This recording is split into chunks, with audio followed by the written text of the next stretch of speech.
Very good morning, dear students. So, this is our first day of online classes, and I hope that you will take them seriously.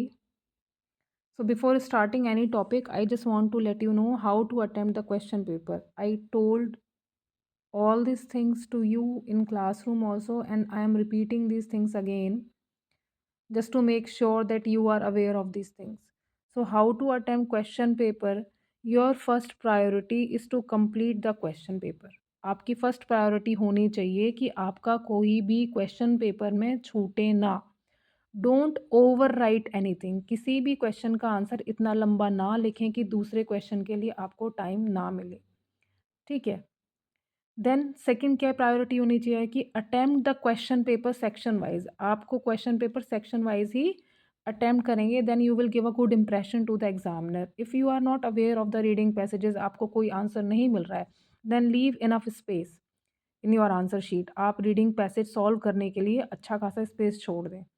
Third thing and the very important thing, that wisely use the 15 minutes given to you for reading the question paper.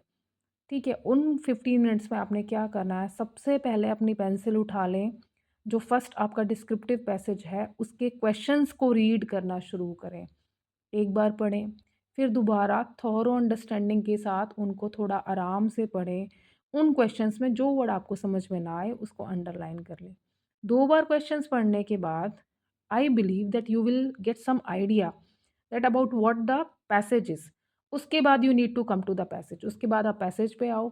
Then passage पे आकर के आपको जो भी dates, कोई percentage, कोई name, कोई ऐसे इंपॉर्टेंट वर्ड्स दिखाई दे जिनका मीनिंग आपको नहीं पता, न्यू वर्ड्स, क्योंकि वो वोकैब भी पूछी जाती है, एंटोनिम और सिनोनिम्स, उनको आप अंडरलाइन कर लो। Then start reading the passage और एक बार क्वेश्चन को देखते जाओ। क्वेश्चंस ज़्यादातर पैरा वाइज होते हैं, जैसे कि क्वेश्चन नंबर 1 का आंसर मोस्ट प्रोबेबली आपको 1 पैरा में ही मिल जाएगा, फर्स्ट पैरा में, 2 का सेकंड पैरा में, लाइक दिस, है ना? एंड वोकैबुलरी क्वेश्चंस के लिए तो मेंशन भी किया होता है कि फाइंड फ्रॉम दिस पैरा, है ना? तो उस तरीके से आपने करना है। Do the same procedure with the factual passage also. So I believe कि 15 मिनट्स में आप अगर ये प्रैक्टिस कर लेते हो तो आपके वो 15 मिनट्स बहुत वाइजली यूज़ करोगे आप। देन उसके बाद क्या है, to attempt first reading passage I told you already. हाँ, मैंने आपको बता दिया। इसके बाद उन्हीं 15 मिनट्स में अगर आपके पास टाइम बचता है तो आपने ये डिसाइड करना है कि रीडिंग राइटिंग सेक्शन और लिटरेचर सेक्शन के जो लॉन्ग क्वेश्चंस हैं, जो 5-5 मार्क्स के क्वेश्चंस हैं, उनमें से आपने क्वेश्चंस करने कौन से हैं। क्योंकि अगर आप वो पहले से ही डिसाइड कर लेते हो ना, then you will not waste your time while looking at the questions and you will have the outline in your mind कि how you are going to write questions.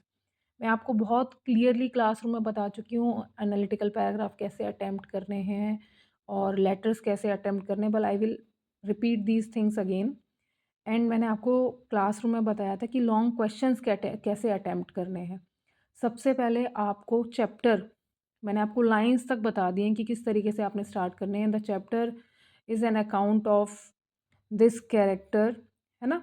इस तरीके से द चैप्टर, और अगर आपको इस तरीके से लाइन नहीं बनानी है तो आप क्लियरली लिख दो, the chapter is written by this writer, the chapter name is this and this story is about this thing. So this is the way to do the long questions. एक paragraph में long question के answer ना लिखें। First 4 to 5 lines आपकी introductory होनी चाहिए। उसमें clearly examiner को दिखे दैट कि the child is not beating around the bush, इधर-उधर की बात नहीं कर रहा। बच्चे को पता है कि कौन से चैप्टर का क्वेश्चन है, कौन इसका राइटर है ना? ओनली देन ही will read your answers carefully. उसके बाद आप क्वेश्चन का आंसर लिखिए। क्वेश्चन का आंसर लिखने के लिए इफ़ पॉसिबल आप क्वेश्चन की लाइन उठा लो और क्वेश्चन जिस टेंस में पूछा गया है उस टेंस में ही आंसर दे, that it will be very very good. Okay, I hope you understand these things. Thank you.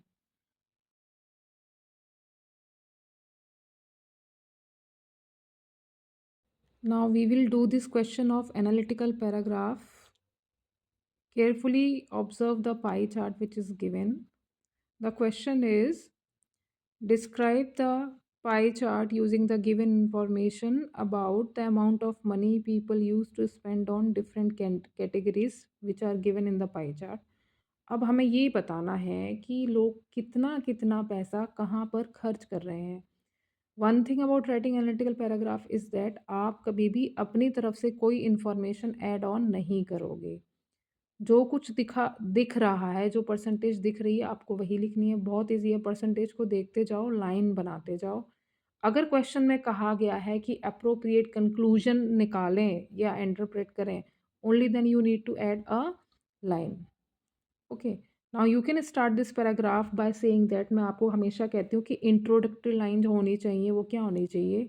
The given pie chart is describing the amount of money used by people on different life essential goods।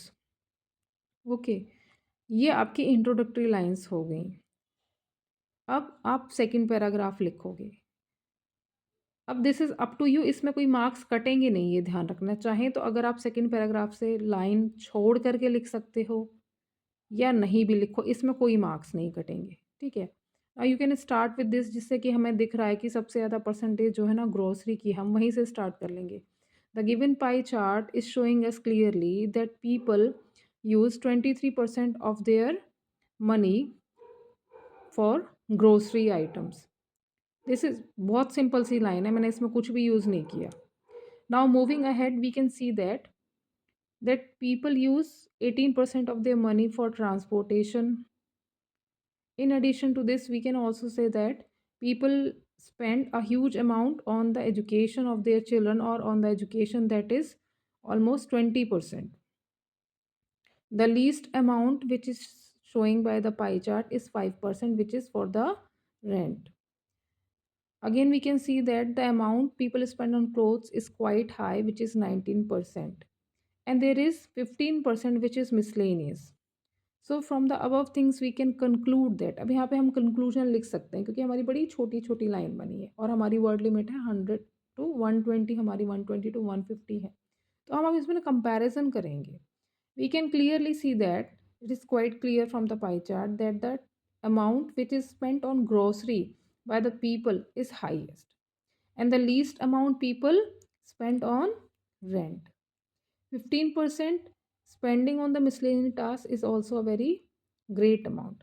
So like this आपको lines बनानी है, अपनी तरफ से सिर्फ आप conclusion दे सकते हो, उसके अलावा और कुछ नहीं। मैं इस पाई चार्ट का आंसर भी आपके साथ शेयर करूँगी, वो आप देखना, मैं वीडियो में भेज रही हूँ, और आप इसको लिखोगे, अपने आप लिखोगे, ठीक है। ओके।